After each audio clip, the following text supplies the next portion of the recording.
నమస్తే, welcome to BRK. నేను చక్కెర్ల ఝాన్సీ. జపాన్లో భారీ భూకంపం సంభవించింది. కొత్త సంవత్సరంలో వచ్చిన ఈ భూకంపం తీవ్రత రెక్టార్ స్కేలుపై 6.2గా నమోదైనట్లు జపాన్ వాతావరణ సంస్థ తెలిపింది.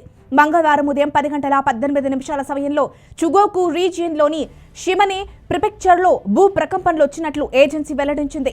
జపాన్లో పశ్చిమ నగరమైన యాసుగిలో భూకంప తీవ్రత 5 పాయింట్లు నమోదైనట్లు స్థానిక వాతావరణ కేంద్రం తెలిపింది. ఈ సమయంలో జపాన్ చిగురుటాకులా వణికిపోతుంది. షాపింగ్ మాల్స్, ఇళ్లలోని వస్తువులు కింద పడిపోగా సీలింగ్ ఫ్యాన్లు ఊగటాన్ని చూసి ప్రజలు భయాందోళనకు గురయ్యారు. కొద్దిసేపటికి అదే ప్రాంతంలో 4.5, 5.1, 3.8, 5.4 తీవ్రతతో చిన్న ప్రకంపనలొచ్చాయని, ఎలాంటి సునామీ హెచ్చరికలు జారీ చేయలేదని జపాన్ వాతావరణ సంస్థ అంటే జపాన్ మెటీరియాలజికల్ ఏజెన్సీ తెలిపింది. ఇంత భారీ భూకంపం వచ్చినా ఎలాంటి ప్రాణ నష్టం జరగలేదని అధికారులు వెల్లడించారు. సుమారు 125 మిలియన్ల జనాభా నివసించే జపాన్లో ప్రతి ఏడాది దాదాపుగా 1500 భూకంపాలు నమోదవుతున్నట్లు నిపుణులు పేర్కొన్నారు.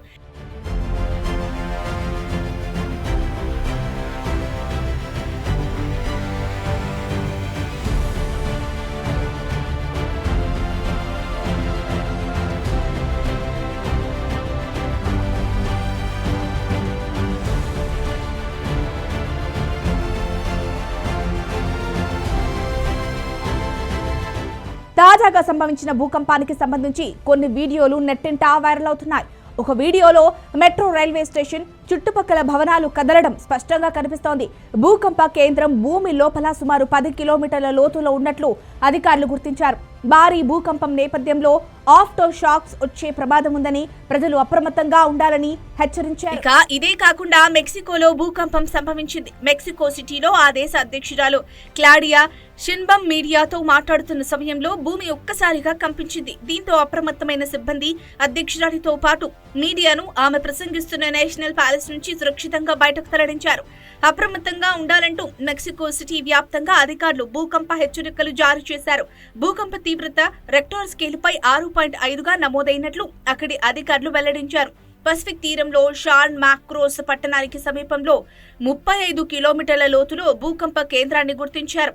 అయితే ఎంత మేర నష్టం వాటిల్లిందన్న దానిపై అధికారిక సమాచారం రాలేదు. భూ ప్రకంపనలతో మెక్సికో సిటీలోని ప్రజలు ఒక్కసారిగా ఆందోళనకు గురయ్యారు.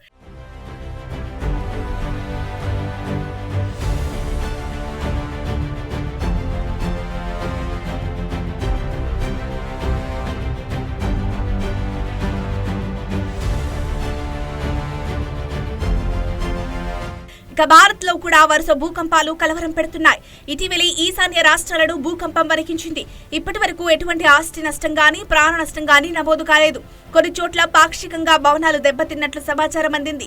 భూకంపం దాటికి స్థానికులు ఇళ్లలో నుంచి బయటకు పరుగులు తీశారు.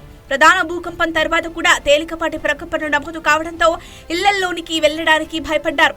అస్సాం, త్రిపురల్లో ఈ తెల్లవారుజామున జంట భూకంపాలు సంభవించాయి. అస్సాం మోరేగావ్లో తెల్లవారుజామున 5:17 భూమి ప్రకోపించింది. రెక్టార్ స్కేలుపై దీని తీవ్రత 5.1గా రికార్డయింది. 26.37 ఉత్తర అక్షాంశం, 92.29 తూర్పు రేఖాంశం వద్ద గల ప్రాంతాన్ని భూకంప కేంద్రంగా గుర్తించినట్లు నేషనల్ సెస్మాలజీ సెంటర్ వెల్లడించింది. ఉపరితలం నుంచి 50 కిలోమీటర్ల దిగువన టెక్టానిక్ ప్లేట్లలో చోటు చేసుకున్న కదలికల వల్ల భూకంపం సంభవించింది. అంతకుముందు ఈ వేకువజామున 3:33 సమయంలో త్రిపురలో భూమి కంపించింది. దీని తీవ్రత రెక్టార్ స్కేలుపై 3.9గా రికార్డయింది. రెక్టార్ స్కేలుపై దీని తీవ్రత 5.1గా రికార్డయింది. 23.67 అంటే 23.67 ఉత్తర అక్షాంశం, 91.50 తూర్పు రేఖాంశం వద్ద గల గోమతి జిల్లా అమర్పూర్ ప్రాంతాన్ని భూకంప కేంద్రంగా గుర్తించినట్లు సెస్మాలజీ సెంటర్ తెలిపింది. ఉపరితలం నుంచి 54 కిలోమీటర్ల దిగువన ఫలకాల్లో చోటు చేసుకున్న కదలికల వల్ల భూకంపం సంభవించినట్లు వివరించింది.